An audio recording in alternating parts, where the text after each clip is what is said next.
Dos.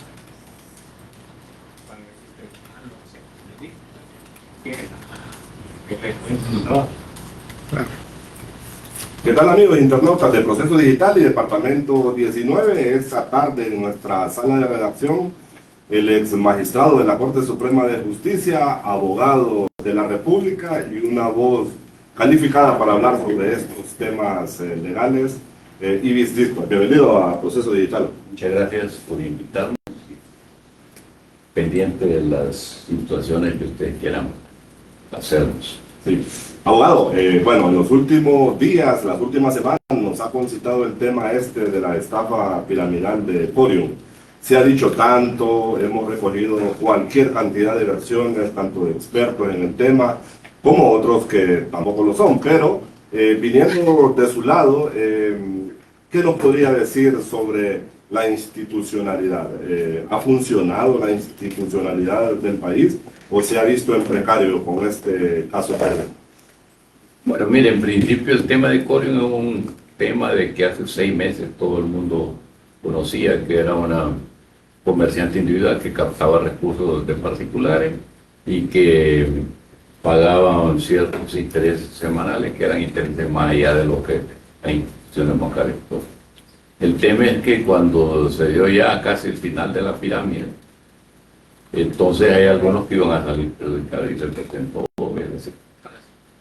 nosotros creemos que ha habido reacción tardía de las instituciones del Estado que están obligadas a conocer esto, porque ya se habían presentado denuncias, y una de ellas es el Ministerio Público. El Ministerio Público, dentro de sus competencias, está a investigar sobre temas que se ponen al conocimiento de él, y no lo hizo de manera tardía. Y luego la Comisión Nacional de Banca y Seguro, que no es una institución supervisada, ni tampoco es de aquellas organizaciones que tienen que ver con la UIF, que asumió algunas responsabilidades que no le correspondían a ella. Y el juez, que es privación de dominio, que estaba conociendo el tema, yo no creo que tenga la experiencia suficiente para resolver este caso. Sí, bueno, ha existido una lluvia de críticas en cuanto al accionar del Ministerio Público. Cuando se destapa el escándalo el 23 de abril, el fiscal general inmediatamente sale a los medios y dice de que garantiza prácticamente que se le devolverá el dinero a los miles de aportantes de esta trama de estafa, pero luego de hacer congelamiento de cuentas y decomiso de casi 400 millones de lempiras en varias oficinas de Porium e incluso en la casa del administrador Iván Velázquez, el dinero les fue dejado y hoy es el día que no sabemos qué pasó con ese dinero. Bueno, en principio el Ministerio Público está dentro de sus atribuciones y competencias en conocer de las denuncias que formulan los particulares. Yo entiendo que la última acción que ellos ejecutaron fue a raíz de una petición que hizo la Comisión Nacional de Banca y Seguro, y entonces fueron donde el juez de privación de dominio y congelaron algunas disposiciones para proteger eso. Pero posteriormente, según los medios de comunicación, ellos mismos le solicitaron al juez de privación de dominio que se embargara estas cuestiones porque iban a pagar. Primero, no es competencia realmente conocer de los delitos y las denuncias que se presentan en esto. Y yo creo que ante el juez de privación de dominio o un juez de letras, lo que debieron haber hecho es pedir la disolución de este comerciante individual y posteriormente la liquidación a través de una junta liquidadora, lo cual hasta la fecha no ha procedido. Lo que implica que hay un desconocimiento de la ley.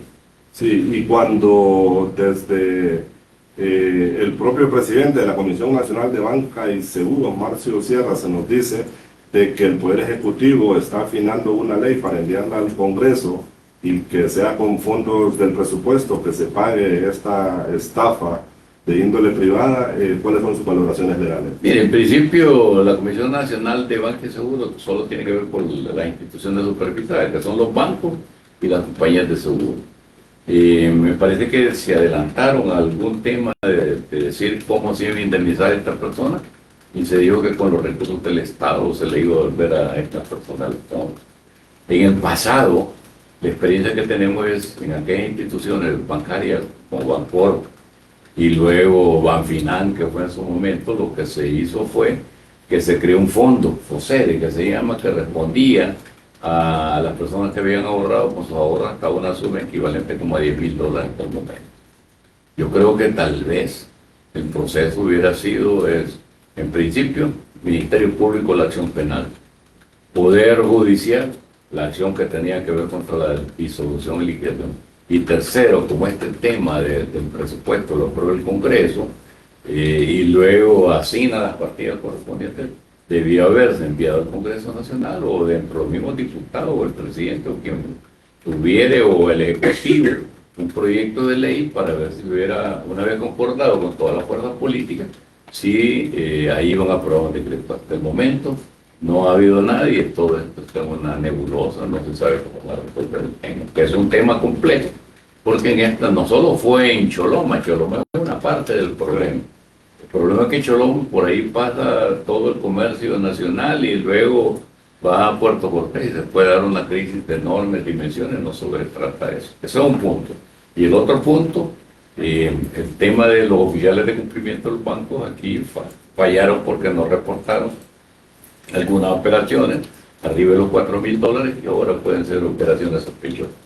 Y tercero, atrás seguramente hay gente del crimen organizado, mafias, mareros y toda esta cuestión, porque no es posible que alguien de la gente que depositó haya depositado 10 millones de lempiras o 5 o 6, que eso trasciende más allá del patrimonio que tiene la gran mayoría de la gente que fue respondida el proceso. Sí, abogado Discua, se habla que en el país funcionan cualquier cantidad de estas metodologías de estafa, muchas muy visibles en redes sociales, en anuncios de TikTok, por ejemplo, o de Facebook, donde invitan a la gente a aportar cantidades de dinero para invertir en operaciones bursátiles disfrazadas y que van a recibir grandes dividendos por su dinero.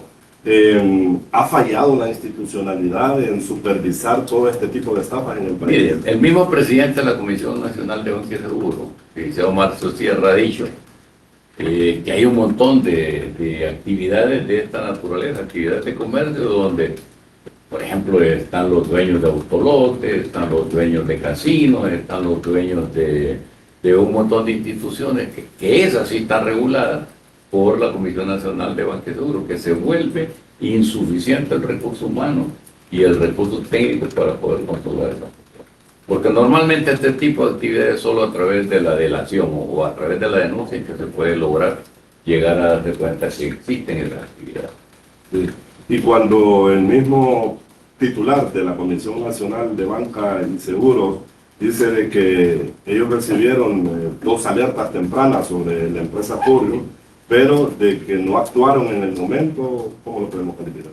Sí, mira, hay una institución que se llama la Unidad de Investigación Fiscal, la UIF, que prácticamente a ellos cualquier operación arriba de $4,000 se vuelve una operación sospechosa y eso genera un reporte sospechoso que va al Ministerio Público, a la Fiscalía del Crimen Organizado y es ella quien investiga inmediatamente.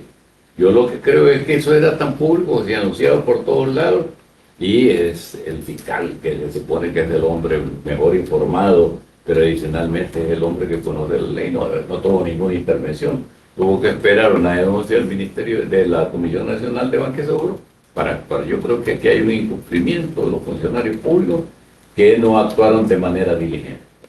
¿Qué debería de pasar desde el punto de vista legal y garantizando también que los afectados no resulten tan afectados? Sí, mire, este es un tema de transparencia y de conocimiento de la ley.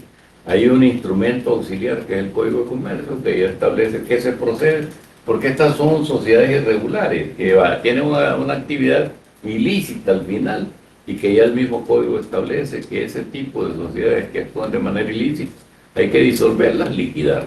Entonces, lo que procedería aquí es que el juez de la causa, claro, bueno, no es porque nadie le pide, aunque lo pueda hacer de oficio, el juez de la causa disuelva la empresa de comercio individual y nombre una junta liquidadora, que al menos deberían ser 3 expertos que pudieran auxiliarse de este tipo de instituciones para empezar a liquidar, ¿verdad? Ahí le va a determinar a usted si ha habido lavado, auxiliándose por el Ministerio Público de tal manera Y aquellas personas que depositaron 10 millones de lempiras, usted se imagina, 10 millones de lempiras, el 5% semanal, el 20% mensual, recuperó su capital y luego desapareció, pero todavía tiene capital. Entonces estas empresas deben ser, o personas, deben ser investigadas también. O sea que no es un procedimiento sencillo. Yo creo que ahí hay que establecer una base para poder hacer la liquidación.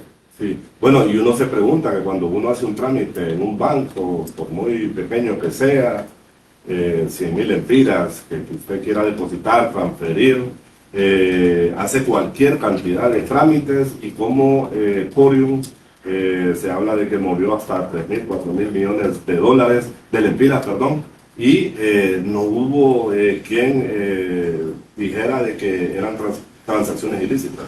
Bueno, en principio, lo que debe determinarse las instituciones bancarias que hacen este tipo de actividades, hasta tienen formularios para que usted los llene y hay un oficial de cumplimiento, debe determinar la procedencia de ese recurso.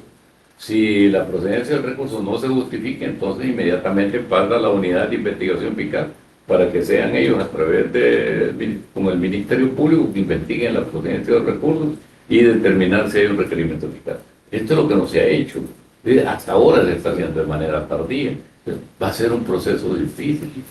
No es tan sencillo como parece. Hay que tener los especialistas en banca y finanzas, un buen abogado, un buen equipo del Ministerio Público, el auxilio de la Comisión Nacional de Banco y Seguro, incluso del Banco Central, para determinar hacia dónde están esos flujos. Porque la Comisión tiene cualquier cantidad de información. Lo que pasa es que mientras no hay un equipo que pueda determinar la procedencia de estos recursos, difícilmente el Ministerio Público puede hacer algo. Sí, ya para concluir, siendo Choloma la tercera ciudad más poblada de Honduras y donde converge mucho de la dinámica económica, una ciudad de maquilas y todas estas transacciones, ¿puede derivar esto en una convulsión social, cree usted, si se le va de la mano a este problema de Corium? Bueno, hay que tomar para mí 3 puntos que son estratégicos. Número 1, que es una ciudad estratégicamente por donde pasa, podemos decir, el 60% de las importaciones y de las exportaciones. Al verse obstruir esa cuestión va a generar un conflicto, no solo de manera social, un conflicto de manera económica. El otro punto es un tema también que pudiera derivarse, usted no sabe si ese dinero viene de Venezuela o viene de Colombia, o viene de otro lado que se está utilizando esta institución para lavar dinero. Entonces tiene que proceder a investigar, dependiendo del monto invertido, la procedencia de los recursos. Y el tercero, que ya se ha visto bastante, que se maneja es un tema político, porque ¿cómo es posible que una institución de esta que manejó tantos millones de lempiras, en primer lugar una municipalidad de manera sencilla le otorgue un permiso, que ese permiso lo utilizaron? ¿Cómo se explica usted de que el azar que determina el tema de los impuestos no haya tenido alguna información de esa manera? Y por último, ¿cómo se determina que este tipo de comerciante individual haya estado inscrito en una Cámara de Comercio? Y al final, Choloma representa en cuestión de cuestión electoral, es un lugar importante donde es una ciudad que genera muchos votos. Y entonces, ¿quién controla políticamente esta institución? Entonces se dan un montón de elementos que no necesariamente una sola institución va a poder resolver. Sí. Bueno, muchísimas gracias. Esta tarde en Proceso Digital nos ha acompañado el abogado Ibis Discua. Él fue magistrado de la Corte Suprema de Justicia, actualmente litigante y un reconocido y reputado abogado de Honduras. A todos ustedes les invitamos que esta y otras entrevistas las pueden ver en cualquier momento en todas nuestras plataformas digitales. Buenas tardes.